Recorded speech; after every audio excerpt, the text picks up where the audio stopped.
Sometimes you talk to a person and suddenly his eyes lit up. There is a sparkle, there is a fire in the eyes. And all of a sudden, there is no anymore boredom, there is no anymore tiredness. When you talk in that condition, the energy is growing and growing and growing, and there is an excitement, and you enjoy. You feel, wow, this is life. You can talk until 1 o'clock in the night without getting tired. And then you will not even remember what you were talking about, but you will remember the state, you will remember that excitement. This sparkling eyes, the fiery eyes, is one quality of an outstanding personality. They signify a great drive inside, great energy inside, great motivation, a special state of the mind and brain. I remember when I was young, I went to India and I had one kind of satsang, one talk with a very senior teacher of meditation. His name was Dada Sadananda. He was like 87 years old, something like that. Very wrinkled man, very skinny, very, you can say tiny, not tiny, but yeah, skinny person. But like a giant.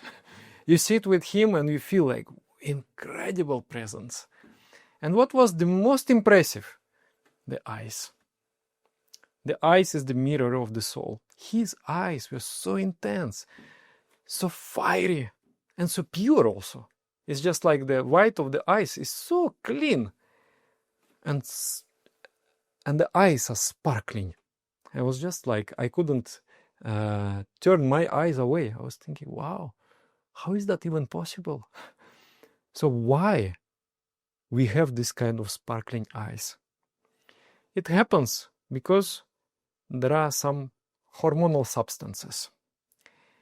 There is a neurotransmitter which is called dopamine. When it spikes, the eyes go like this. There is an excitement in the nervous system. So in this video, we are going to talk how to squeeze a lot of dopamine from your brain without harming your health, rather by improving the health day after day.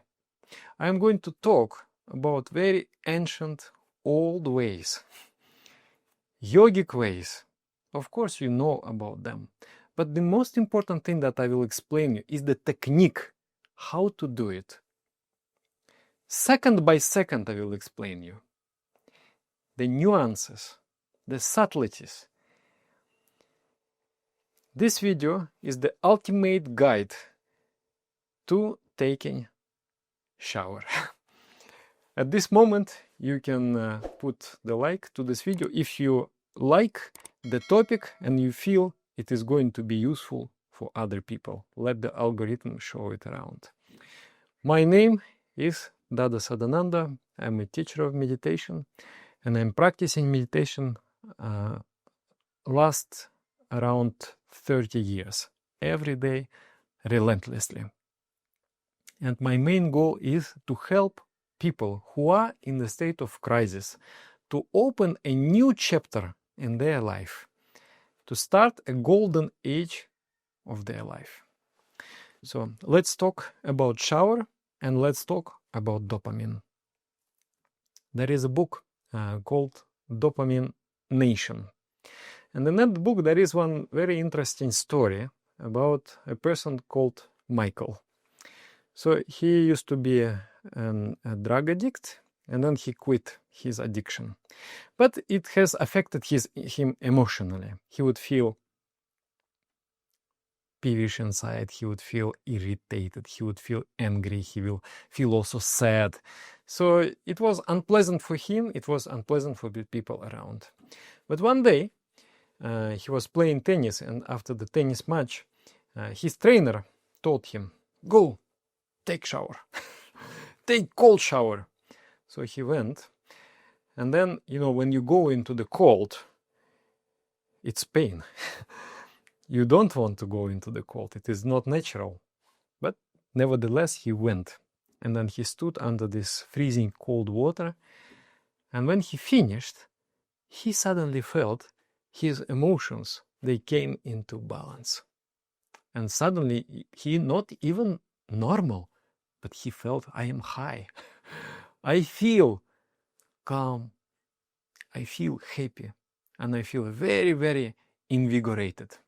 So that has impressed him so much. He went into internet and he started to search for the people who are doing these things.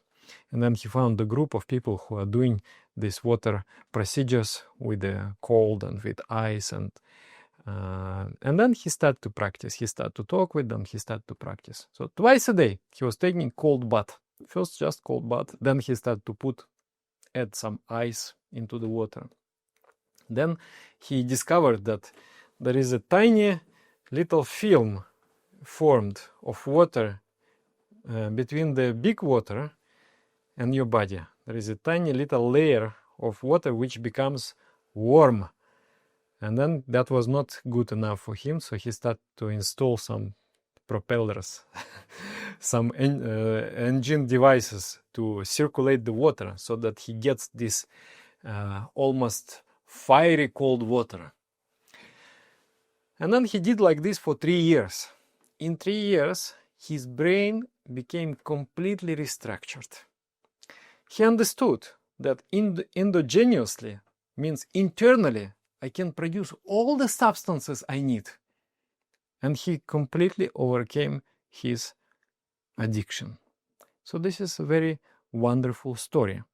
So let's talk how to take shower. How to take shower. 3 ways are there. One is warm. When you take warm shower, the main effect is cleanliness, purification. Water is associated with purification. Even physically, it is a marvelous substance. It is the only liquid with so many anomalic qualities. There are about 60 anomalies with the water. Like, for example, in liquid state, water is heavier than in the solid state. Because in liquid state, the molecules, they come closer together. They're cool, together. And when the water cools, then they go, hey, you go here, you go there. 1, 2, 1, 2. Parade! And they structure themselves. So they move away a little bit from each other. And they form the crystallic structure. They become ice. And that ice becomes 8% lighter than the water.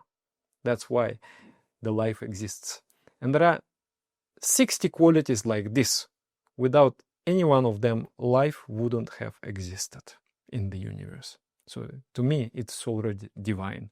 And in spiritual context, water is always associated with purity and with spirituality, like in Muslim religion.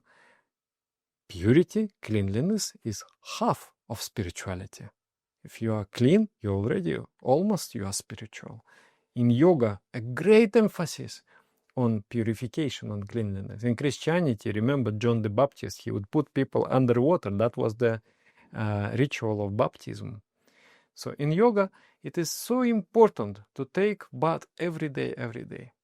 So this warm bath, it will clean you. It will remove bad smells. It will remove the impurities. But only that. It can relax you. That much it can do. Like, for example, if you have some spasm, if you have some contraction of the muscle and you have pain, the warm bath is great. Like, I went to the dentist and he pinched something and I'm very sensitive and I got a cramp. The muscles became very much cramped and I felt so much pain and I cannot do anything. I'm massaging, but it doesn't help. So he asked, Dada, you feel pain? I say, yes. He said, put something warm. Then I came home. I was actually traveling, came to hotel and I warm up some salt on the frying pan and put in the sock. And that sock I put on here. so much pain, but it didn't help much. Then I went to the bathroom. I put the bathtub full of hot water. I went there. In 10-15 minutes, I became so relaxed. All the cramps, they're gone.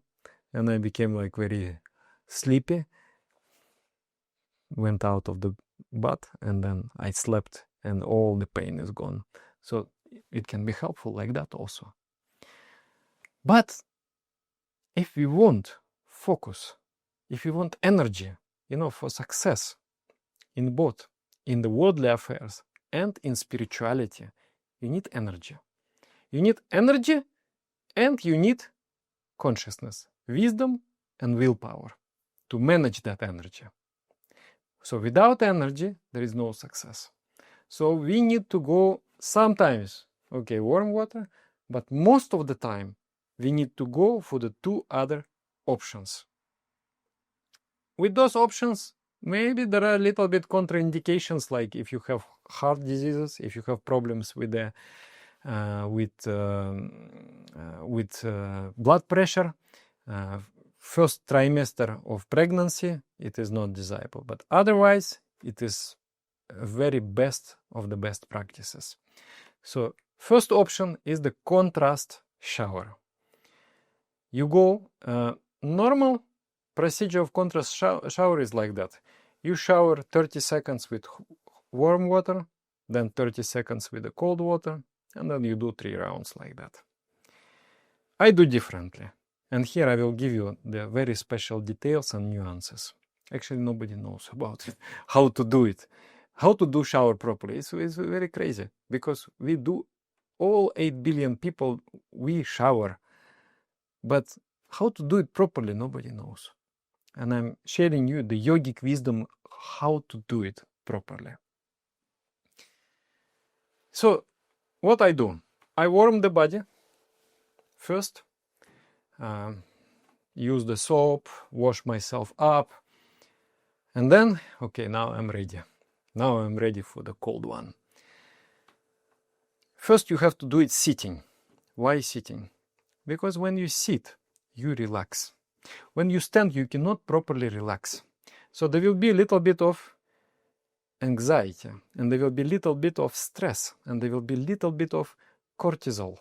And you will not be able to enter into that blissful state, which you can enter through the shower. So instead of standing, you have to sit, either squatting or you have to sit on the chair. Okay? And then also it is the more efficient usage of water. If you would have only half a bucket of water, how you would shower? Standing or sitting? Yeah, of course you would do sitting because you can use the water much more efficiently, and then water doesn't splash all around and things like that. So do it sitting. And number 2, first take the shower and first pour the water on the navel. Navel in yoga we call Manipura chakra. Manipura chakra. This is the center of heat in the body. And if you cool this area, the body becomes prepared for the cold water. So hold the shower and pour the water for 20 seconds. Just count. 1, 2, 3. It is painful. But you become a witness. You are not anymore involved. You are just awareness. Yes, I'm aware that it's cold. And try to relax. Cool down. Relax, relax, relax. And pour. Then you turn the shower and then pour from the back. The projection of the navel on the back. Again 20 seconds. Then you go to the top of the head. And from top of the head, not the entire head, but from the top of the head you pour, and the water is pouring through the spinal column. Going along the spinal column, it is called chakra shower. All the chakras, all the energy centers. And your entire nervous system getting calmed and at the same time invigorated. After this, you are prepared now for anything. So then you will pour on one shoulder and the hand 20 seconds, another shoulder and the hand 20 seconds, one thigh and leg, another thigh and leg, 20 seconds, 20 seconds. And then finally, now you come to here. What is here? Here we call this center pranendriya. Pranendriya. The center which controls prana. Prana, in one context, it is a vital energy, but also it is a heart. Yogis say, those who control air, breathing, they control prana, vital energy. Those who control prana, they control mind. Those who control mind, they become liberated. So this prana, by the way, our heart, it has also its own brain.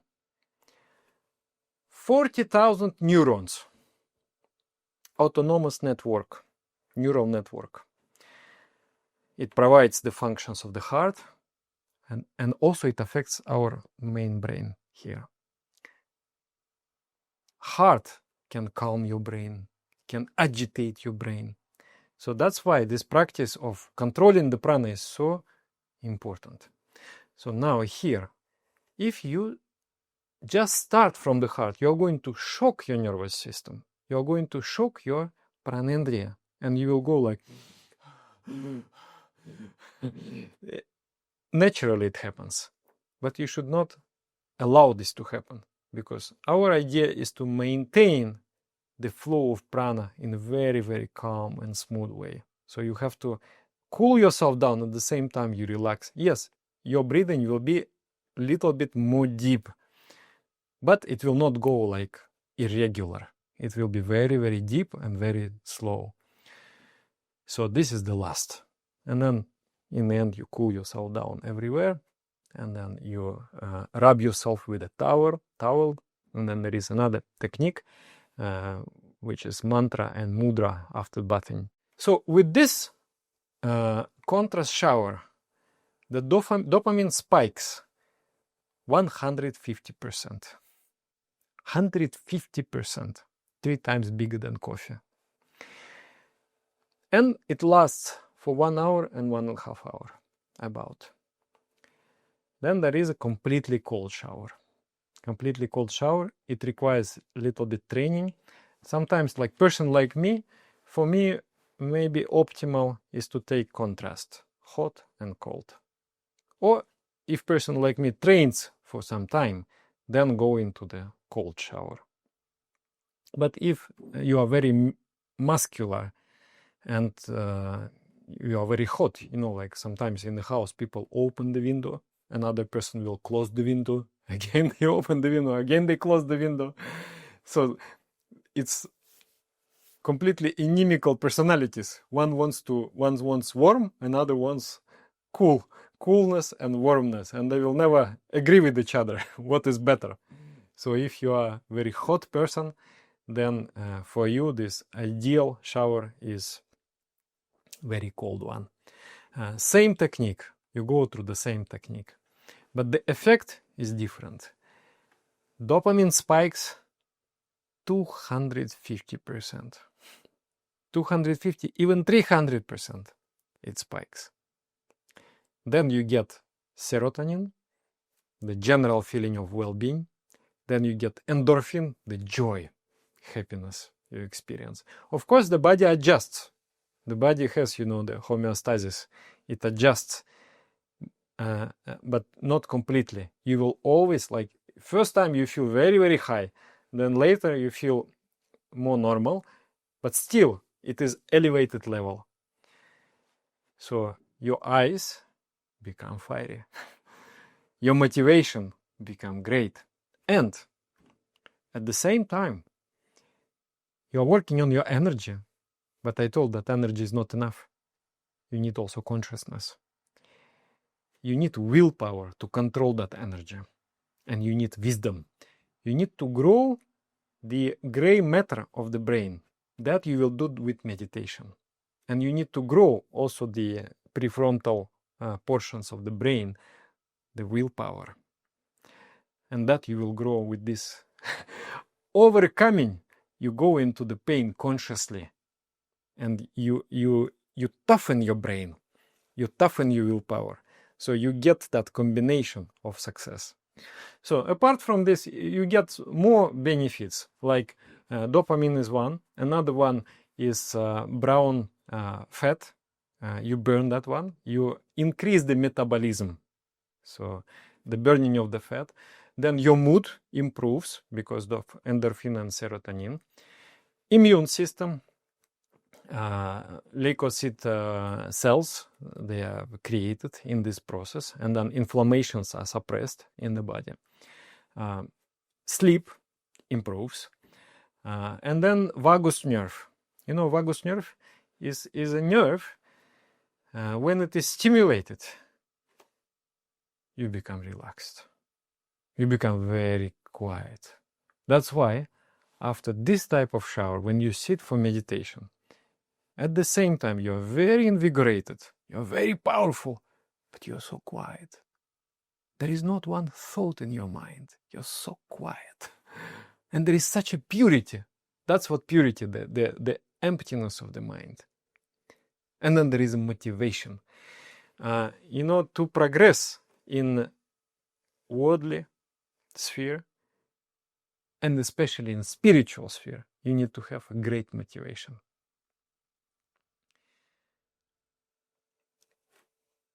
Just to make your mind, to force your brain to think, it requires a lot of energy. Just like you push the brain, and brain procrastinates.